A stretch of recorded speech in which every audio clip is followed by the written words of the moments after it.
Já, að vera jafnaðarmaður, það skiptir auðvitað gríðarlega miklu máli á tímum eins og hafa verið núna því að það skiptir máli hvernig við skiptum þeim fjármunum sem við höfum og það höfum við verið að gera. Það er auðvitað ótrúleg tilfinning að koma núna eftir 4 ára tímabil jafnaðarmanna í stjórn þegar samfélagið var á hruni komið og fólkið sem að þarna stóð í brúnni vann verkið eins og við sjáum núna á þessum tímum. Þannig að samfélagið er á floti og það er á uppleið. Ég í Samfylkingunni vegna þess að ég treysti henni umfram aðra flokka langt best að standa vörð hagsmuni Íslands.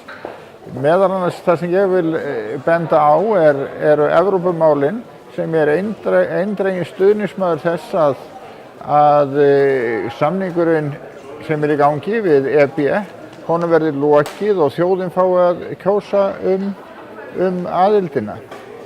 Ég veit að það felast mikil tækifæri í Evrópu aðildarviðræðunum og ég held að við komumst ekkert lengra með að bjarga heimilunum fyrr en að við skiptum krónu og göngum í Evrópusambandið. Af hverju er ég á landsfundi?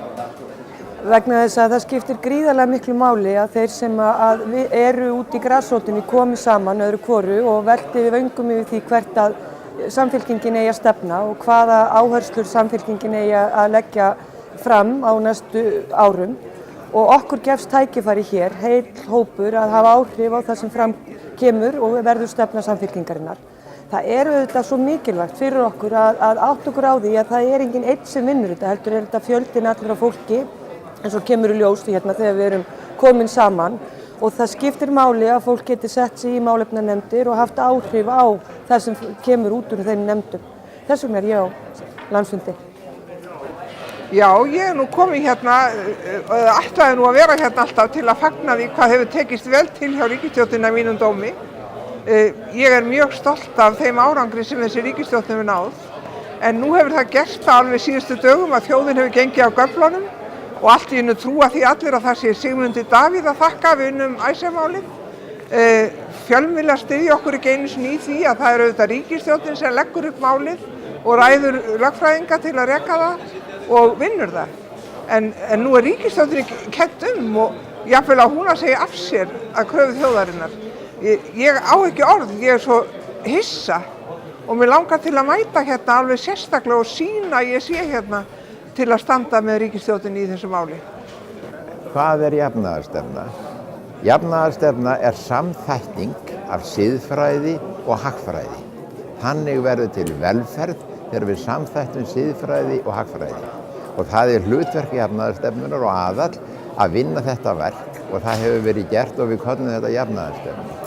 Ástæðan fyrir ég á þessum landsfundi hér það að Samfylkingin handhafi þessara hugmynda, Samfylkingin handhafi jafnaðarstefnunar á Íslandi og því ber mér að vera hér af því einfaldlega ég jafnaðarmaður og eins og ég sagði áðan, ég það vegna þess að þar samþætt siðfræði og hagfræði til að skapa velferð sem byggist á þeim hugmyndum ég á að gæta bróður míns, ég á líka að gefa öðrum tækifæri til að njóta hæfileika sinna og frelsis til þess að skapa sér gott líf og hafa af því sinn arð meðan það gengur ekki út á rétt annarra og það gerir það aldrei í samfélagi þar sem að velferð hafði fyrirrúmi bæði siðferðisleg velferð og efnahagsleg velferð sem að næst með þessari samþættingu á siðfræði og hagfræði, þannig verður til velferð jafnaðarstefnu.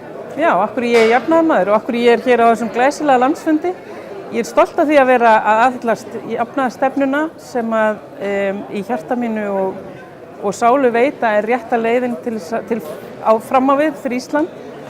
Rétta leiðin til þess að búa til samfélag sem réttlátt og gott og skapar bestu aðstæður fyrir alla, bæði unga og aldna, að lifa sínu besta lífi á Íslandi. Og verk okkar síðustu 4 árin sanna það og sýna að við erum á réttri leið. Ég líka stolt yfir því að vera hér með öllu þessu Evrópufólki sem hefur trú á því að við eigum samleið með Evrópu til framtíðar. Af hverju ég á landsfundi, það vegna þess að ég jafnaðarmaður. Ég held að það sé búið að sýna sig mjög rækilega í gegnum tíðina að það eina stefnan sem að gerir fólk hamingjusamt. Það er meira að segja búið að sýna fram á það að heilsufar fólks er betra í jafnaðarsamfélögum en ójafnaðarsamfélögum. Þetta snýst kannski aðalega það að hafa tilfinningu fyrir að leita að sínum minnsta bróður, leita að ranglætinu í heiminum og reyna að leiðrétta það. Ef við ekki að segja að mér langi til þess að lifa í farsælu eða lifa farsælu lífi í réttlátu samfélagi.